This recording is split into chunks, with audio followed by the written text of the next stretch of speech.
একাদশ শ্রেণীর প্রিয় শিক্ষার্থী বন্ধুরা, আশা করি তোমরা সকলেই ভালো আছো, সুস্থ আছো। তোমরা জানো যে আমরা দীর্ঘমেয়াদী অর্থায়ন এই অধ্যায়ের উপর বিভিন্ন গাণিতিক সমস্যাগুলো সমাধান করছি। আজকেও আমরা দীর্ঘমেয়াদী অর্থায়নের কিছু গাণিতিক সমস্যা নিয়ে আলোচনা করব এবং আজকে কিন্তু আমাদের এই অধ্যায়ের শেষ ক্লাস। তো বন্ধুরা, আমরা এই অধ্যায়ের থিওরি এবং গাণিতিক সমস্যা এবং সূত্রগুলো সবগুলি নিয়ে আমরা অনেক আলোচনা করেছি। তো আশা করি যে তোমরা বুঝতে পারছো এবং তোমাদের কোনো সমস্যা হচ্ছে না। তোমাদের কাছে আমার অনুরোধ থাকবে যে এই সাবজেক্টে যদি তোমাদের কোনো সমস্যা থাকে তাহলে কিন্তু এই সাবজেক্টে আরও অনেক উদাহরণে অনেক অঙ্ক আছে, সেগুলো তোমরা প্র্যাকটিস করতে পারো। এই চ্যাপ্টারের তোমাদের এক্সারসাইজের অঙ্কগুলো সেগুলো দেখতে পারো। আশা করি এগুলো দেখলে তোমাদের সমস্যাগুলো সমাধান হয়ে যাবে। এবং আমার তো ক্লাসগুলো আপলোড দেওয়া আছে ফেসবুক পেজে, সেখান থেকেও কিন্তু তোমরা আবার দেখতে পারো যারা আগে ক্লাসগুলো মিস করেছো। তো বন্ধুরা, চলো আমরা ক্লাসটা শুরু করি। প্রথমেই আমি আমার ছবিটা একটু ছোট করে দিচ্ছি যাতে তোমরা স্লাইডটা ভালো করে দেখতে পারো।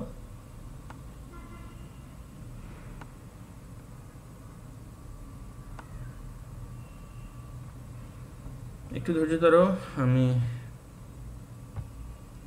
স্লাইডটা ওপেন করছি।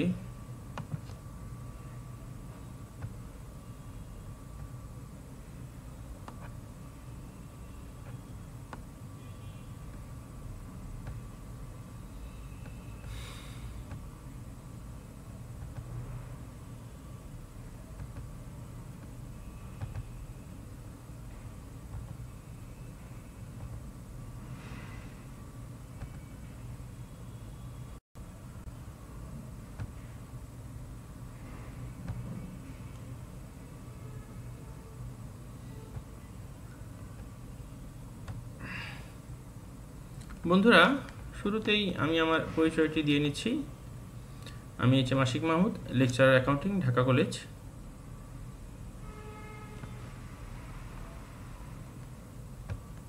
একটু ধৈর্য ধরো, আমি একটু দেখি আমার ছবিটি একটু বড় করে দেওয়া যায় কি না।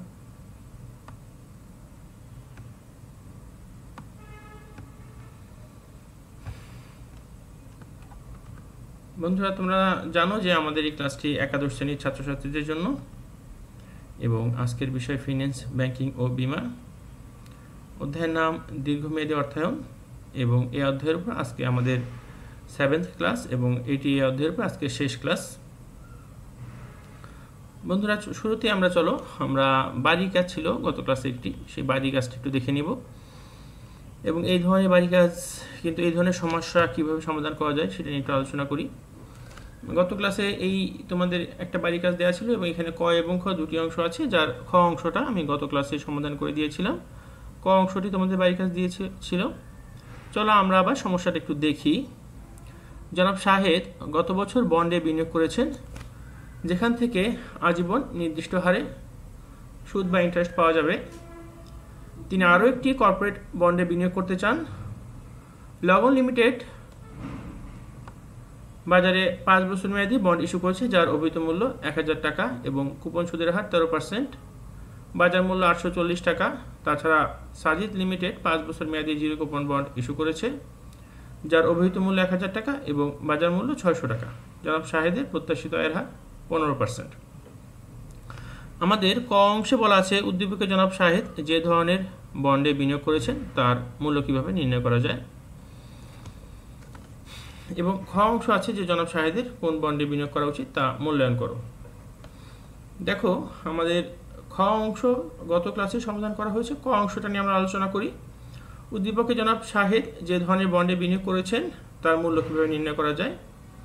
দেখো, আমরা তাহলে ক অংশের জন্য কতটুকু দরকার। জনাব শাহেদ গত বছর বন্ডে বিনিয়োগ করেছেন, যেখান থেকে আজীবন নির্দিষ্ট হারে সুদ পাওয়া যাবে। দেখো, এই এক লাইনেই কিন্তু আমরা এটা সমাধান করতে পারি, বাকি অংশটা কিন্তু আমার এটি দরকার নেই।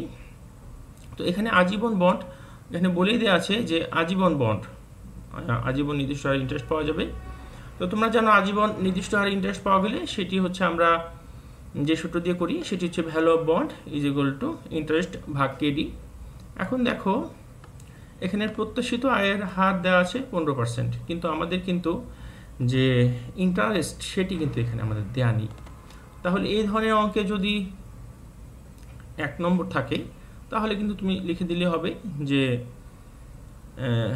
কিভাবে নির্ণয়, না এখানে কিন্তু কিভাবে নির্ণয় করা যায় সেটিও বলে দেওয়া আছে।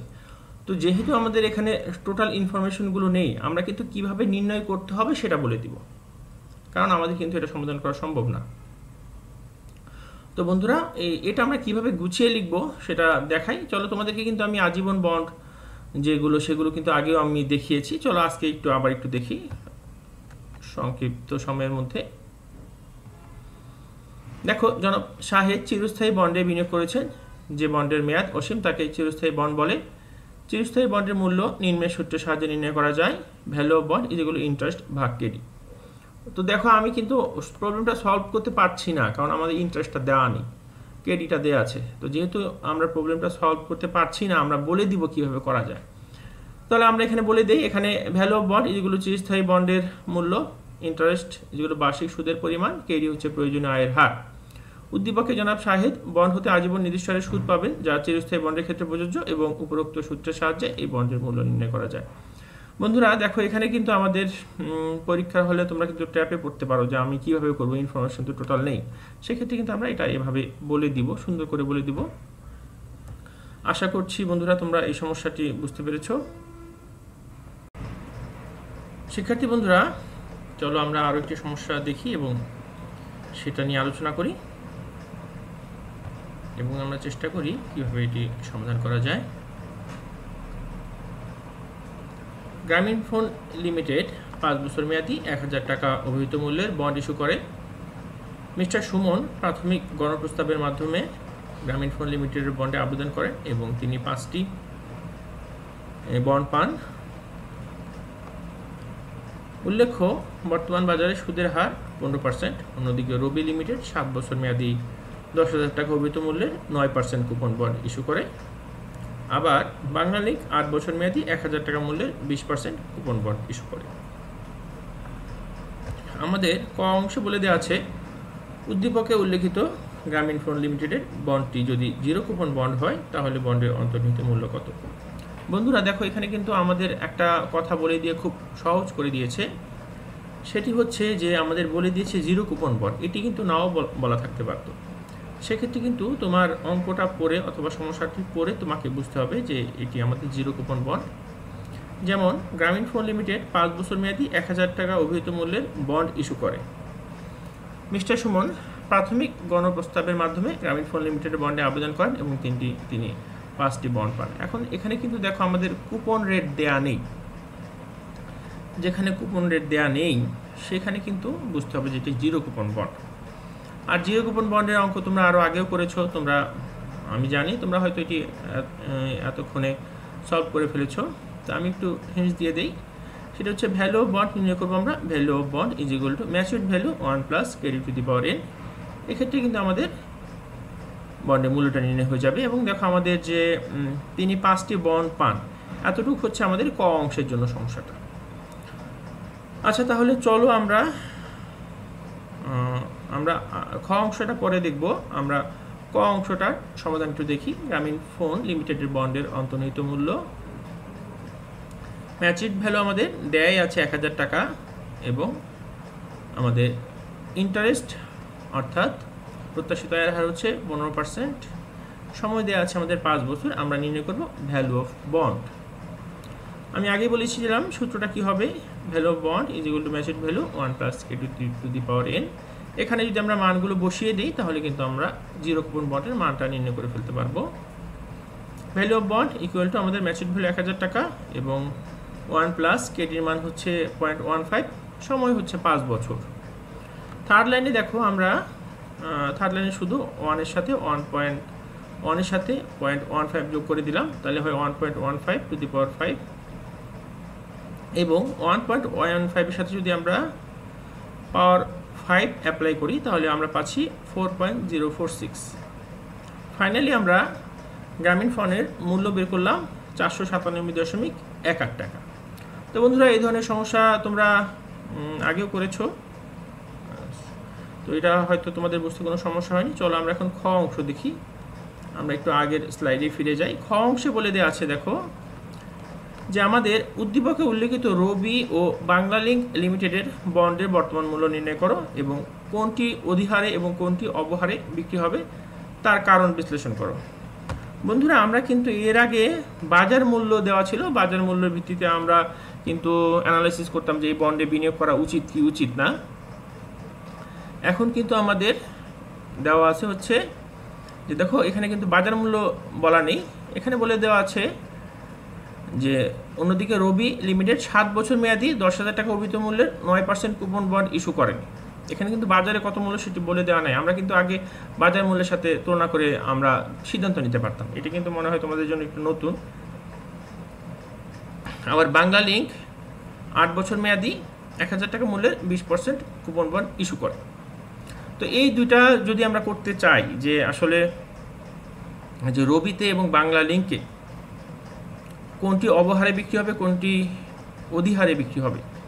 অবহার এবং অধিহার তোমরা জানো যে অবহার কি অধিহার কি, আমি তারপরও আবার একটু বলে দিচ্ছি। অধিহার মানে যেটি তার ফেস ভ্যালু অর্থাৎ অভিহিত মূল্য, যেটি হচ্ছে দেখো এই যে অন্যদিকে রবি লিমিটেড 10,000 টাকা অভিহিত মূল্যের, এই অভিহিত মূল্যকে যদি যে বেশি মূল্যে ইস্যু করা হয় তাহলে সেটা কি বলা হয় অধিহার। অর্থাৎ ধরো কোনো একটি শেয়ার, গ্রামীণ ফোনেরই একটি শেয়ার অথবা রবির একটি শেয়ার 10 টাকা যদি ফেস ভ্যালু হয় অর্থাৎ অভিহিত মূল্য হয়, এই মূল্যের অধিক মূল্যে যদি মার্কেটে বন্ডটা বিক্রি করা হয় তাহলে সেটা কিন্তু হবে হচ্ছে আমাদের অধিহারে বিক্রি করছে। আবার যদি এমন হয় যে ফেস ভ্যালু যা তার চাইতে কম মূল্যে বিক্রি করা হচ্ছে সেটি হবে অবহার। তাহলে আমরা বুঝতে পারলাম যে অধিহার এবং অবহার কি। এখন চলো আমরা দেখি যে আমরা কোনটি অধিহারে বিক্রি করব এবং কোনটি অবহারে বিক্রি করা হবে। যেমন ধরো কোনো একটি বন্ড অর্থাৎ রবির একটি বন্ড, সেটি যদি দেখা যায় যে তার অন্তর্নিহিত মূল্য 10 টাকার চাইতে বেশি অথবা 10,000 টাকার চাইতে বেশি অন্তর্নিহিত মূল্য, তখন কোম্পানি কি করে, কোম্পানি অধিহারে বিক্রি করে, অধিক দামে বিক্রি করে, তখন বেশি দামে বিক্রি করতে পারে। আবার যখন দেখা যায় যে তোমার ফেস ভ্যালু থেকে তোমার অন্তর্নিহিত মূল্য কম, যেমন ধরো তোমার একটি বন্ডের ফেস ভ্যালু হচ্ছে 10 টাকা কিন্তু তার অন্তর্নিহিত মূল্য হচ্ছে 8 টাকা। এখন তুমি তো কমার্সের স্টুডেন্ট, তুমি তো খুব ভালো করেই জানো যেটির মূল্য হচ্ছে 10 টাকা ফেস ভ্যালু কিন্তু অন্তর্নিহিত মূল্য কম, এই ধরনের বন্ড তো কিনলে তোমার জন্য ক্ষতির কারণ, তুমি তো এটি বন্ড কিনবে না। তো কোম্পানিও জানে যে তার যেহেতু অন্তর্নিহিত মূল্য কম, তো মানুষ এই বন্ডটা কিনবে না, অথবা যারা বায়ার তারা এই বন্ডটা কিনবে না, তখন তারা সেই মূল্যের চাইতে কম মূল্যে বিক্রি করে। অর্থাৎ যেটি হচ্ছে তোমার অভিহিত মূল্য তার চেয়ে কম মূল্যে বিক্রি করা হলে সেটি হচ্ছে অবহার। কখন বিক্রি করবে অবহারে? যদি ফেস ভ্যালুর চাইতে বন্ডের অন্তর্নিহিত মূল্য কম হয় তাহলে সেটি অবহারে বিক্রি করা হবে। না হয়তো দেখা যাচ্ছে যে যারা এই বন্ড মার্কেট সম্পর্কে ভালো জানে তারা এটি কিনবে না। আবার যখন দেখা যাচ্ছে যে তোমার যে কোনো একটি বন্ডের অন্তর্নিহিত মূল্য তার ফেস ভ্যালু অথবা অভিহিত মূল্যের চাইতে বেশি, তখন সে বেশি মূল্যে বিক্রি করতে পারে। যেমন ধরো কোনো একটি বন্ডের ফেস ভ্যালু হচ্ছে অর্থাৎ অভিহিত মূল্য হচ্ছে 10 টাকা কিন্তু বন্ডের অন্তর্নিহিত মূল্য 15 টাকা, তো তুমি জানো যে এই বন্ডটা কিনলে লাভবান হবে, কারণ বন্ডের ফেস ভ্যালু হচ্ছে 15 টাকা এবং ফেস ভ্যালু হচ্ছে 10 টাকা এবং বন্ডের অন্তর্নিহিত মূল্য 15 টাকা, তুমি 10 টাকা দিয়ে কিনতে পারলে তুমি 5 টাকা লাভে বিক্রি করতে পারবে। তখন কোম্পানি কি করে, সেটি হয়তো 12 টাকায় বিক্রি করে, 12 টাকায় কিনলেও তোমার লাভ। তুমি জানো যে এই বন্ডটির মূল্য হচ্ছে অন্তর্নিহিত মূল্য 12 টাকা, অন্তর্নিহিত মূল্য 15 টাকা, যেহেতু 12 টাকায় অধিহারে বিক্রি করা হচ্ছে, তুমি তখন কিনলেও কিন্তু সেটি তুমি প্রফিট করতে পারবে। এখন আমরা কিভাবে এটি সমাধান করব সেটি নিয়ে আমরা আলোচনা করি।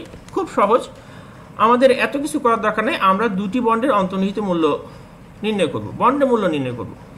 বন্ডের মূল্য নির্ণয় করে দেখব তার বন্ডের মূল্য ফেস ভ্যালু অথবা অভিহিত মূল্যের চেয়ে কম না বেশি। যদি কম অথবা বেশি হয় তার আলোকে আমরা ডিসিশন নেব। তো এখন আমরা বন্ডের অন্তর্নিহিত মূল্য নির্ণয় করতে হলে তোমরা জানো value of bond is equal to interest into 1 minus 1/1 plus KD to the power N ভাগ KD plus matched value 1 plus KD to the power N.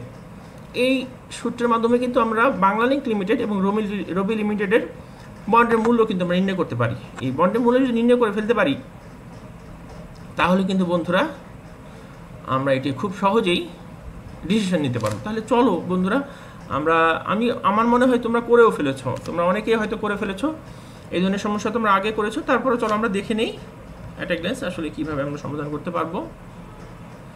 এটি ক অংশ একটু আগেই সমাধান করা হয়েছে। চলো আমরা এটি থেকে চলে যাই, আমরা নতুন স্লাইডে যাই।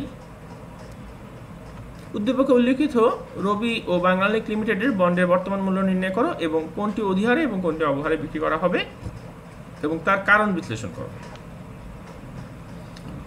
দেখো আমাদের এই যে রবি লিমিটেডের ম্যাচুড ভ্যালু দেওয়া আছে, অর্থাৎ অভিহিত মূল্য দেওয়া আছে 10,000 টাকা এবং প্রয়োজনীয় আয় হার দেওয়া আছে 15%, সময় দেওয়া আছে 7 বছর এবং আমাদের ইন্টারেস্ট হচ্ছে 9%, তাহলে হয় 900 টাকা। আমরা নির্ণয় করব ভ্যালু অফ বন্ড। তোমরা আগেই জানো সূত্রটা আমি বলেছি, আমরা রবি লিমিটেড বন্ডের বর্তমান মূল্য নির্ণয় করতে হলে অথবা অন্তর্নিহিত মূল্য নির্ণয় করতে হলে value of bond is equal to I into 1 minus 1 ভাগ 1 plus KD to the power N ভাগ KD plus matched value 1 plus KD to the power N. এখানে আমরা অ্যাপ্লাই করব। এখানে চলো আমরা মানগুলো বসিয়ে দিই, তাহলে আমরা রবি লিমিটেডের বন্ডের মানটা নির্ণয় করতে পারব। দেখো আমাদের ইন্টারেস্ট হচ্ছে 900 টাকা এবং 1 মাইনাস 1 ভাগ 1 প্লাস কেডির মান হচ্ছে 0.15 এবং এন এর মান হচ্ছে 7 বসিয়ে দিলাম, ভাগ কেডির মান বসালাম 0.15 প্লাস ম্যাচুড ভ্যালু। তোমরা জানো যে অভিহিত মূল্য যদি ম্যাচুড ভ্যালু আলাদাভাবে বলে দেওয়া না থাকে তাহলে অভিহিত মূল্যটাই ম্যাচুড ভ্যালু, অর্থাৎ পরিপক্ক মূল্য, সেটি হচ্ছে 10,000 টাকা এবং 1 প্লাস কেডির মান 0.15 টু দি পাওয়ার 7। এর পরের লাইনে দেখো, অর্থাৎ থার্ড লাইনে আমরা কিন্তু খুব বেশি কিছু করিনি। 900 টাকা ইন্টু 1 মাইনাস এই 1 এর সাথে 0.15 যোগ করলে হয় 1.15 টু দি পাওয়ার 7। বাকিটা আগের মতোই আছে, ঠিক তেমনি 1 এর সাথে 0.15 যোগ করলে হয় 1.15। চলো আমরা পরের লাইনে যাই। শিক্ষার্থী বন্ধুরা এখানে কিন্তু আমরা 1.15 এর উপর পাওয়ার 7 অ্যাপ্লাই করলাম, শুধু এই কাজটি করা হয়েছে। তাহলে দেখো হয় 2.66, এখানে হয় 2.66 আর বাকিটা আগের মতোই।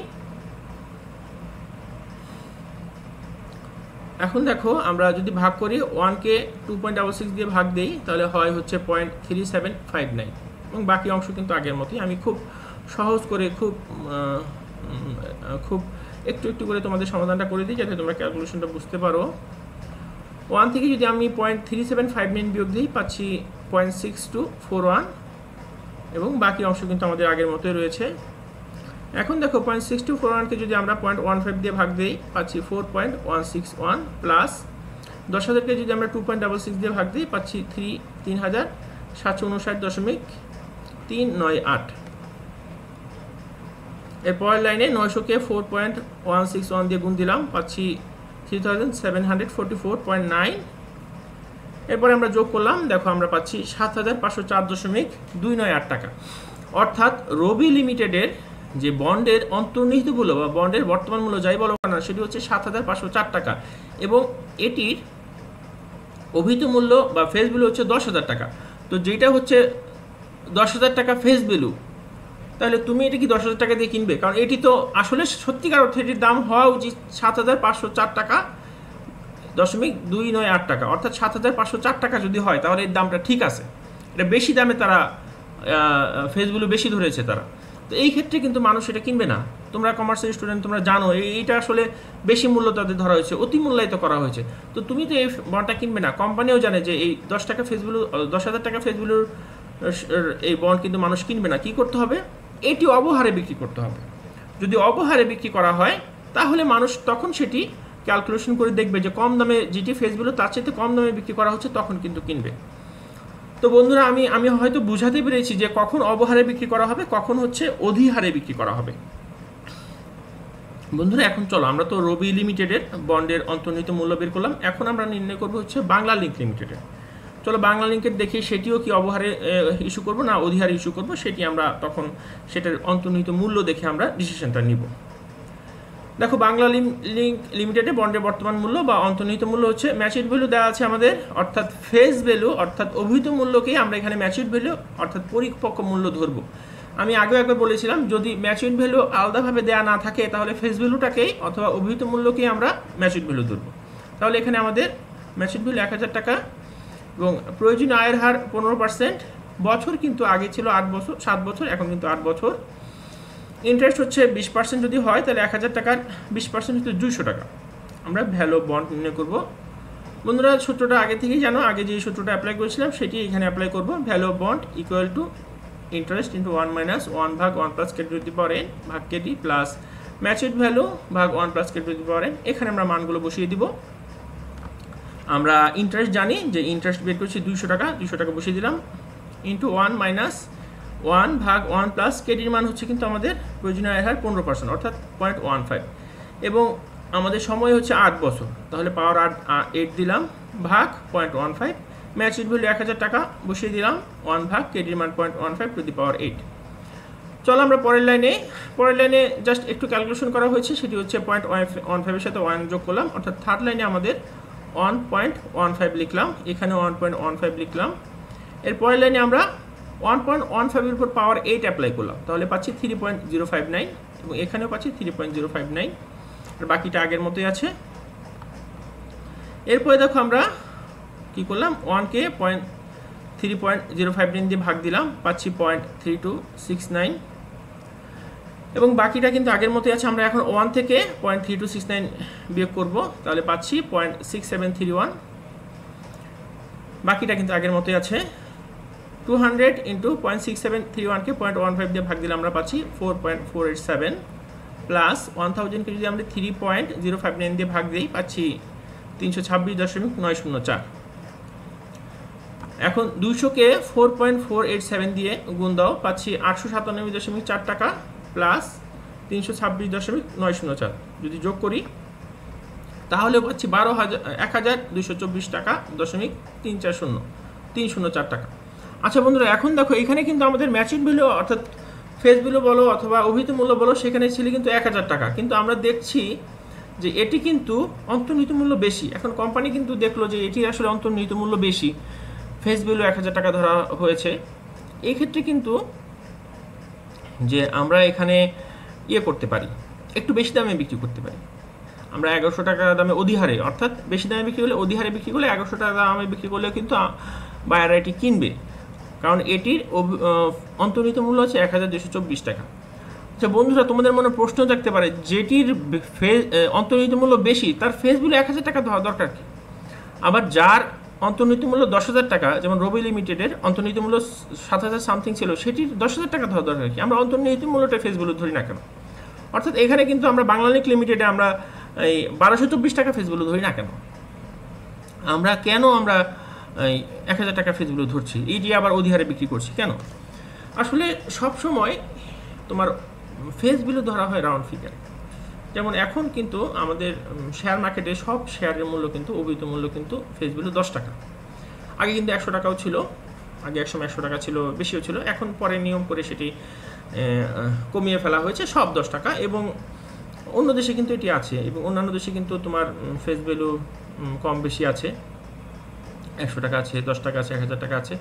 তো সেই ক্ষেত্রে যেহেতু রাউন্ড ফিগার ধরা হয়, নির্দিষ্ট একটি রাউন্ড ফিগার ধরা হয়, সেই ক্ষেত্রে আমরা অভিহিত মূল্য একটি রাউন্ড ফিগার ধরি এবং তখন সেটির অন্তর্নিহিত মূল্য আমরা যাচাই করে তখন অধিহারে বা অবহারে বিক্রি করা হয়।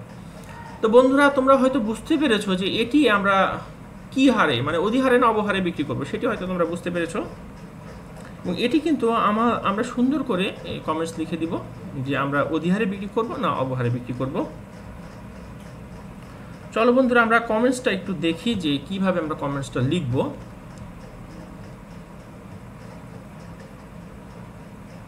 দেখো রবি লিমিটেডের বন্ডের লিখিত মূল্য 10,000 টাকা এবং অন্তর্নিহিত মূল্য 7,504.298 টাকা। যেহেতু লিখিত মূল্য ইজ গ্রেটার দেন অন্তর্নিহিত মূল্য, অর্থাৎ লিখিত মূল্য হচ্ছে অন্তর্নিহিত মূল্যের চাইতে বেশি, এক্ষেত্রে বন্ডটি অবহারে বিক্রি করা হবে, অর্থাৎ 10,000 টাকার চাইতে কম দামে বিক্রি করা হবে। এখন কত কম দামে বিক্রি করবে সেটি আসলে কোম্পানি ক্যালকুলেশন করে নির্ণয় করে। অপরদিকে বাংলালিংক লিমিটেডের বন্ডের লিখিত মূল্য 1000 টাকা এবং অন্তর্নিহিত মূল্য 1224.304 টাকা। যেহেতু লিখিত মূল্য ইজ লেস দেন অন্তর্নিহিত মূল্য, এক্ষেত্রে বন্ডটি অধিহারে বিক্রি করা হবে। তো বন্ধুরা, এই ধরনের সমস্যাটা আজকে আমরা নতুন দেখলাম এবং আমার মনে হয় যে তোমরা এটি খুব ভালো করে বুঝতে পেরেছো যে কোনটি আমরা অধিহারে বিক্রি করব, কোনটি আমরা অবহারে বিক্রি করব এবং কেন আমরা অধিহারে বিক্রি করব, কেন আমরা অবহারে বিক্রি করব। এর আগে আমরা যেটি করেছিলাম সেটি বাজার মূল্যের সাথে তুলনা করে সেটি আমরা নির্ণয় করতাম বন্ডে বিনিয়োগ করা উচিত কি উচিত না। বাজার মূল্য, এই মূল্যে বাজার মূল্য যদি এত হয় এটি বন্ডটি কেনা উচিত অথবা কেনা উচিত না, সেটি কিন্তু আমরা ডিসিশন নিতাম। এখন আমরা নতুন একটি সমস্যা দেখলাম, আমি আশা করি যে তোমরা সবাই এটি বুঝেছো। শিক্ষার্থী বন্ধুরা, চলো আমরা আরও একটি নতুন সমস্যা দেখব এবং সমাধান করার চেষ্টা করব।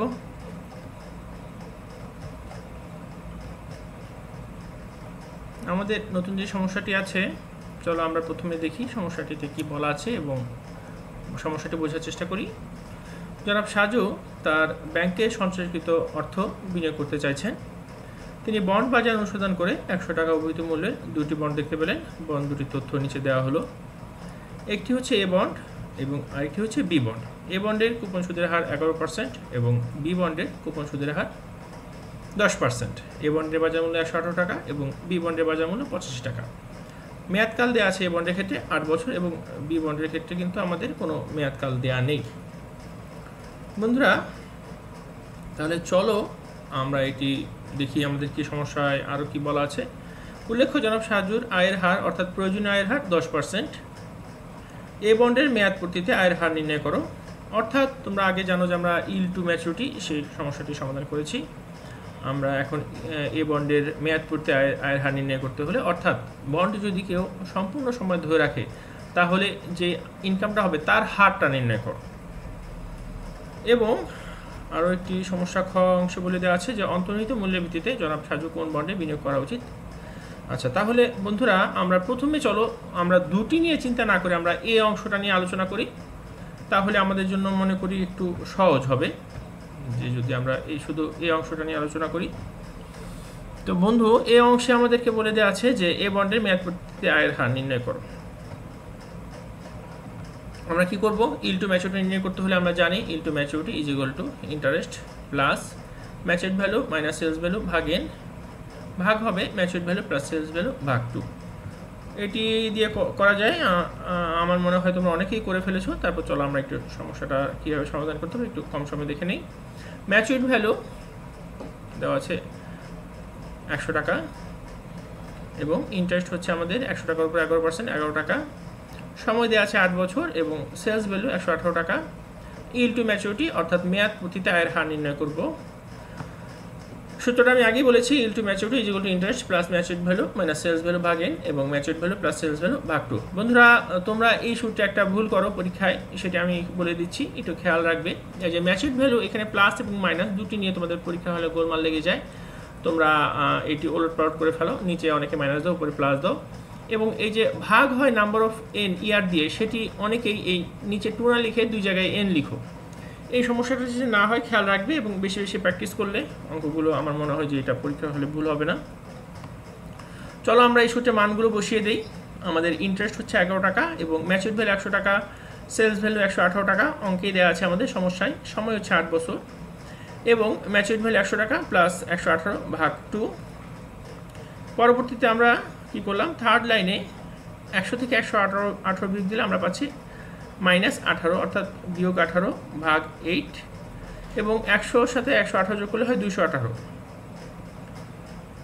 এরপরের লাইনে দেখো আমরা যে এই 18কে 8 দিয়ে ভাগ দিলে পাচ্ছি 2.25 এবং যেহেতু প্লাসে মাইনাসে মাইনাস হবে এখানে মাইনাস বসিয়ে দিলাম এবং 218কে 2 দিয়ে ভাগ দিলে পাচ্ছি আমরা 109। এরপরের লাইনে দেখো 8.78কে আমরা 109 দিয়ে ভাগ দিব, তাহলে পাচ্ছি যে 0.0806 এবং আমরা ইল টু ম্যাচুরিটি অর্থাৎ মেয়াদ পূর্তিতে আয়ের হার নির্ণয় করি। তাহলে শতকরায় প্রকাশ করতে হলে একে আমরা 100 দিয়ে গুণ দিলে পাচ্ছি হচ্ছে 8.06% বা পার্সেন্ট, অর্থাৎ ইল টু ম্যাচুরিটি হচ্ছে 8.06%। এটি গেল আমাদের ক অংশ। খ চলো আমরা খ অংশটা আমরা কি বলেছে সেটা আবার একটু দেখে আসি আগের স্লাইডে। খ অংশে বলে দেওয়া আছে যে জনাব সাজুর অন্তর্নিহিত মূল্যের ভিত্তিতে জনাব সাজুর কোন বন্ডে বিনিয়োগ করা উচিত। তাহলে অন্তর্নিহিত মূল্যের ভিত্তিতে তোমাকে কিন্তু বলেই দিয়েছে যে অন্তর্নিহিত মূল্যের ভিত্তিতে তোমার কোন বন্ডে বিনিয়োগ করা উচিত সেটা নির্ণয় করতে হবে। তাহলে দুটি বন্ডেরই আমরা অন্তর্নিহিত মূল্য নির্ণয় করব এবং সেক্ষেত্রে কিন্তু আমরা অন্তর্নিহিত মূল্য নির্ণয় করার পর আমরা কিন্তু তুলনা করতে পারবো।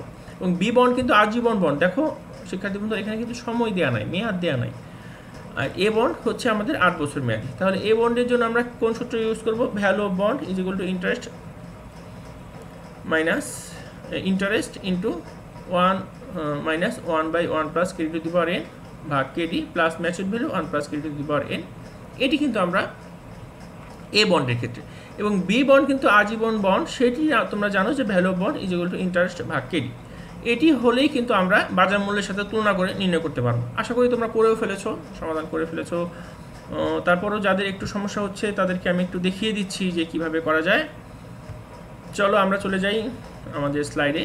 এবং ক অংশ আমরা একটু আগে বুঝিয়েছি, তাহলে আমি একটু দ্রুত চলে যাচ্ছি। ক অংশ তোমরা একটু আগেই আমরা সমাধান করেছি। এখন আমরা চলে যাব খ অংশের স্লাইডে। খ অংশে বলে দেওয়া আছে যে অন্তর্নিহিত মূল্যের ভিত্তিতে জনাব সাজুর কোন বন্ডে বিনিয়োগ করা উচিত। তাহলে এ বন্ডের অন্তর্নিহিত মূল্য নির্ণয় করি। Interest is equal two 100 into 11% is equal two 11 টাকা।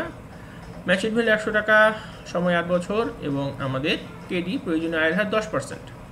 ভ্যালু অফ বন্ড নির্ণয় করবো। তোমরা জানো সূত্রটা আমি আগেই বলেছি, value of bond is equal to interest into 1 minus 1/1 plus KD to the power N ভাগ KD plus mature value 1 plus KD to the power N. এখানে বন্ধুরা আমরা মানগুলো বসিয়ে দিই। তাহলে দেখো আমরা মান বসিয়ে দিলাম।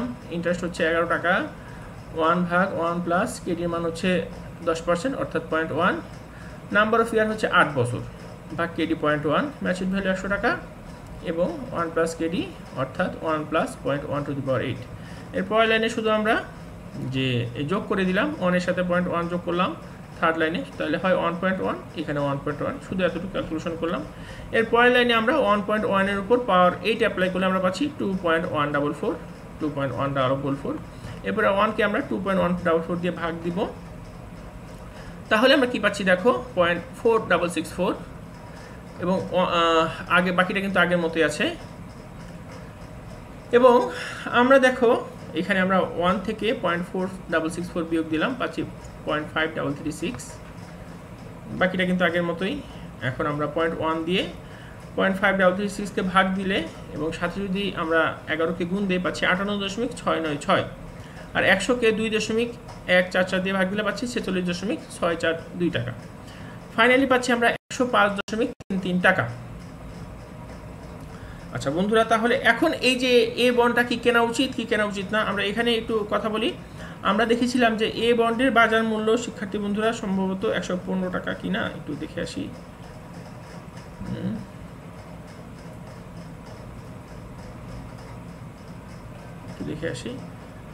এই বন্ডের বাজার মূল্য 118 টাকা, দুঃখিত 118 টাকা। তাহলে দেখো আমাদের এ বন্ডের বাজার মূল্য আমরা দেখলাম হচ্ছে 118 টাকা।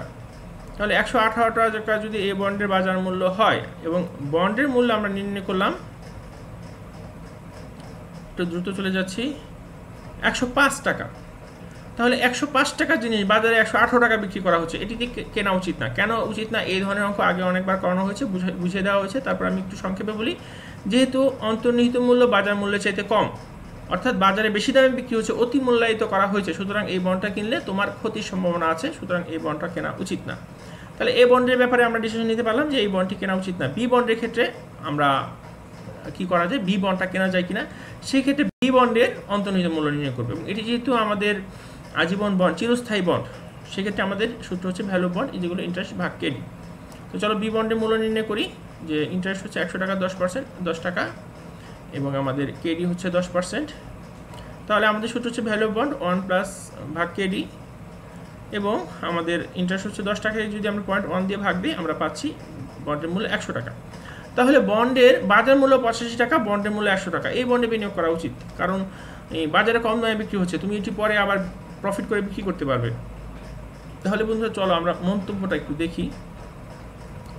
মন্তব্যটা একটু সুন্দর করে লিখে দিতে হবে, কারণ মন্তব্যটা কিন্তু সুন্দর করে না লিখলে তোমরা মার্কস কম পেতে পারো। মন্তব্যের উপর কিন্তু মার্কস আছে, অর্থাৎ মন্তব্যের উপর কিন্তু বোঝা যায় যে আসলে তুমি অঙ্কটা বুঝতে পেরেছো কিনা। যদি মন্তব্য তোমার ঠিক হয় তাহলে বোঝা যায় যে তুমি অঙ্কটা বুঝতে পেরেছো, আর মন্তব্য যদি ঠিক না হয় তাহলে বোঝা যায় যে আসলে তুমি সূত্রর উপর ভিত্তি করে অঙ্কটা সমাধান করেছো, তুমি অঙ্ক সম্পর্কে তোমার জ্ঞান কম। বন্ধুরা চলো আমরা দেখি যে মন্তব্য কি লিখবো। এ বন্ডের বাজার মূল্য 118 টাকা এবং অন্তর্নিহিত মূল্য 105.33 টাকা। এ বন্ডের বাজার মূল্য অন্তর্নিহিত মূল্য অপেক্ষা বেশি হওয়ায় এ বন্ডে বিনিয়োগ করা উচিত নয়। বি বন্ডের বাজার মূল্য 85 টাকা এবং অন্তর্নিহিত মূল্য 100 টাকা হওয়ায় জনাব শাহজুর বি বন্ডে বিনিয়োগ করা উচিত। বন্ধুরা আশা করি এই সমস্যাটি তোমরা বুঝেছো। শিক্ষার্থী বন্ধুরা চলো আমরা আরও একটি সমস্যা দেখি এবং প্রথমে এই সমস্যাটি বোঝার চেষ্টা করব, তারপর সেটি সমাধানের চেষ্টা করব।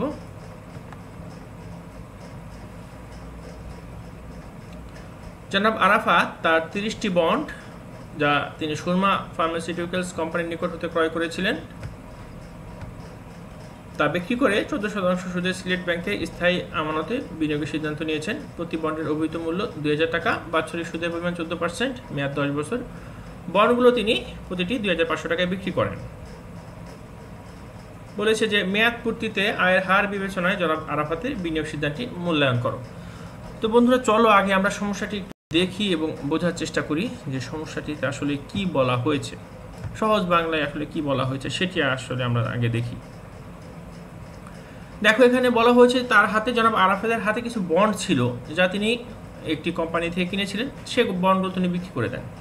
বিক্রি করে তিনি ব্যাংকে, সিলেট ব্যাংকে স্থায়ী আমানতে বিনিয়োগের সিদ্ধান্ত নিয়েছেন। অর্থাৎ তিনি বন্ড বিক্রি করে ব্যাংকে বিনিয়োগের সিদ্ধান্ত নেন এবং বাৎসরিক সুদের পরিমাণ 14%।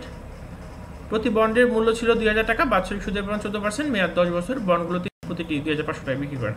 বলেছে যে তিনি যে আসলে বন্ড বিক্রি করে তিনি ব্যাংকে বিনিয়োগ করলেন, ব্যাংকে বিনিয়োগের সিদ্ধান্ত নিলেন, সেটি কি তার জন্য ভালো হয়েছে? তিনি কি বেশি প্রফিট করতে পারবেন?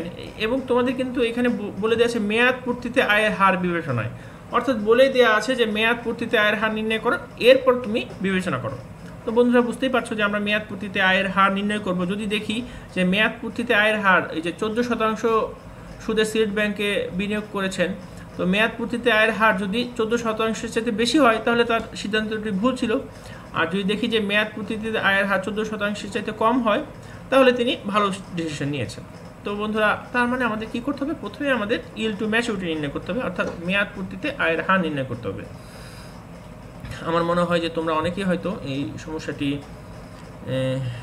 করে ফেলেছো অথবা করছো। আমাদের ইল্ড টু ম্যাচুরিটি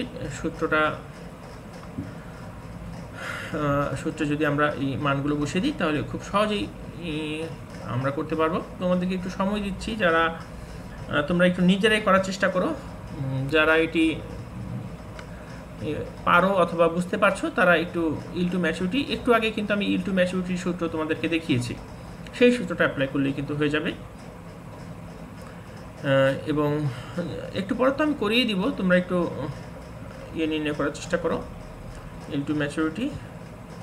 বন্ধুরা আমাদের কিন্তু ইল্ড টু ম্যাচুরিটি, আমরা কিন্তু ইল্ড টু কলেরও একটা সূত্র অঙ্ক করেছি, তোমাদের মনে আছে সম্ভবত, যে ইল্ড টু কল কি? ইল্ড টু ম্যাচুরিটি এবং ইল্ড টু কলের মধ্যে পার্থক্য হচ্ছে যে ইল্ড টু কল হচ্ছে যে মেয়াদ পূর্তির আগেই যদি কল করা হয় সেক্ষেত্রে ইল্ড টু কল বলা হয়, আর সম্পূর্ণ সময়টা যদি বন্ডটা কেউ ধরে রাখে তাকে সেই সময়টাকে বলা হয় ইল্ড টু ম্যাচুরিটি। অর্থাৎ সম্পূর্ণ সময় যদি কেউ একজন বন্ডটা কোম্পানি কিনে নেওয়ার আগ পর্যন্ত অথবা সম্পূর্ণ মেয়াদ পর্যন্ত সে যদি বন্ডটা বিক্রি না করে, সেটা হচ্ছে ইল্ড টু ম্যাচুরিটি। আশা করি অনেকেই করে ফেলছো। চলো যাদের একটু সমস্যা হয়েছে তাদেরকে আমি সমাধানটা দেখাচ্ছি যে কিভাবে আমরা এটি সমাধান করব। এবং এই ধরনের অঙ্ক কিন্তু আমরা আজকেও করেছি এবং আগেও বেশ কয়েকবার করেছি। দেখো মেয়াদ পূর্তিতে আয়ের হার বিবেচনায় জনাব আরাফাতের বিনিয়োগ সিদ্ধান্ত মূল্যায়ন করো। তাহলে আমরা মেয়াদ পূর্তিতে আয়ের হার নির্ণয় করব। আমাদের ইন্টারেস্ট দেওয়া আছে 2000 টাকার উপর 14%, 280 টাকা। ম্যাচিউরড ভ্যালু দেওয়া আছে আমাদের 2000 টাকা এবং সময় দেওয়া আছে 10 বছর এবং সেলস ভ্যালু তিনি কিন্তু 2500 টাকায় বিক্রি করেন। ইল্ড টু ম্যাচুরিটি আমরা নির্ণয় করব। দেখো ইল টু ম্যাচুরিটি সূত্র interest plus matured value minus sales value ভাগ n এবং matured value plus sales value ভাগ 2। এখানে আমরা মানগুলো বসিয়ে দিব। Yield to maturity is equal to interest হচ্ছে আমরা মান বসিয়ে দিলাম 280 টাকা, ম্যাচুরিড ভ্যালু আমাদের 2000 টাকা এবং বিক্রি করেছি আমরা 2500 টাকায়। এন হচ্ছে 10 টাকা, সরি 10 টাকা না 10 বছর, নিচে আমরা 2000 প্লাস 2500 ভাগ 2। থার্ড লাইনে আমরা 280 প্লাস 2000 থেকে আমরা 2500 যদি বিয়োগ করি তাহলে আমরা পাচ্ছি -500 ভাগ 10, আর নিচে আমরা 2000 এবং 2500 যদি যোগ করি আমরা পাচ্ছি 4500। এখন আমরা এখানে কিন্তু তোমরা জানো যে প্লাসে মাইনাসে মাইনাস হয়, মাইনাস দিলাম এবং 500কে 10 দিয়ে ভাগ দিলে আমরা পাচ্ছি 50 এবং 4500কে 2 দিয়ে ভাগ দিলে আমরা পাচ্ছি 2250। এখন পরের লাইনে যাই। 280 থেকে যদি 50 বিয়োগ দিই পাচ্ছি 230, ভাগ দিব আমরা 2250 দিয়ে এবং ইল টু ম্যাচুরিটি আমরা পাচ্ছি 0.1022। এটা কি আমরা পার্সেন্টে মানে শতকরা হারে নির্ণয় করতে হলে 100 দিয়ে গুণ দেব, তাহলে পাচ্ছি আমরা 10.22%। অর্থাৎ দেখো উনি যদি সেটি সম্পূর্ণ সময় ধরে রাখতেন তাহলে ওনার এই মেয়াদ পূর্তিতে আয়ের হার হতো 10.22%। তিনি কিন্তু সিলেট ব্যাংকে 14% ইন্টারেস্টে বিনিয়োগ করেছেন। তার মানে কি তোমরা বুঝতেই পারছো তার সিদ্ধান্ত কি ভালো না খারাপ, সিদ্ধান্ত দিতে হবে। তার মানে আমরা বুঝতেই পারছি যে তার সিদ্ধান্ত ভালো, কারণ তিনি যদি বন্ডগুলো রাখতেন তাহলে তার আয় হইতো 10%, আর বন্ডগুলো বিক্রি করে উনি যেহেতু ব্যাংকে বিনিয়োগ করেছেন তার এখন আয় হচ্ছে 14%। সুতরাং ওনার সিদ্ধান্তটা ভালো হয়েছে। চলো আমরা সিদ্ধান্তটা একটু দেখে নেই কিভাবে আমরা সিদ্ধান্তটা লিখব।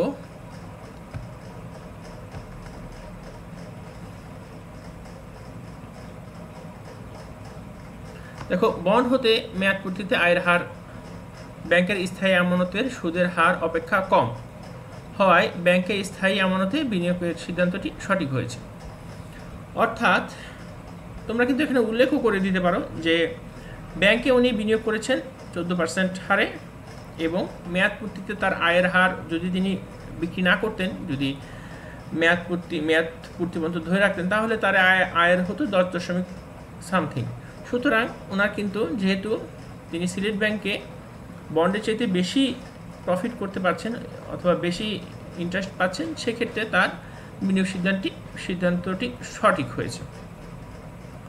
তো বন্ধুরা আশা করি তোমরা এই জিনিসটি বুঝতে পেরেছো এবং আমি আগেই বলেছি যে এটি কিন্তু আজকে আমার তোমাদের জন্য শেষ ক্লাস, অর্থাৎ দীর্ঘমেয়াদী অর্থায়ন কিন্তু আমরা শেষ করে ফেললাম এবং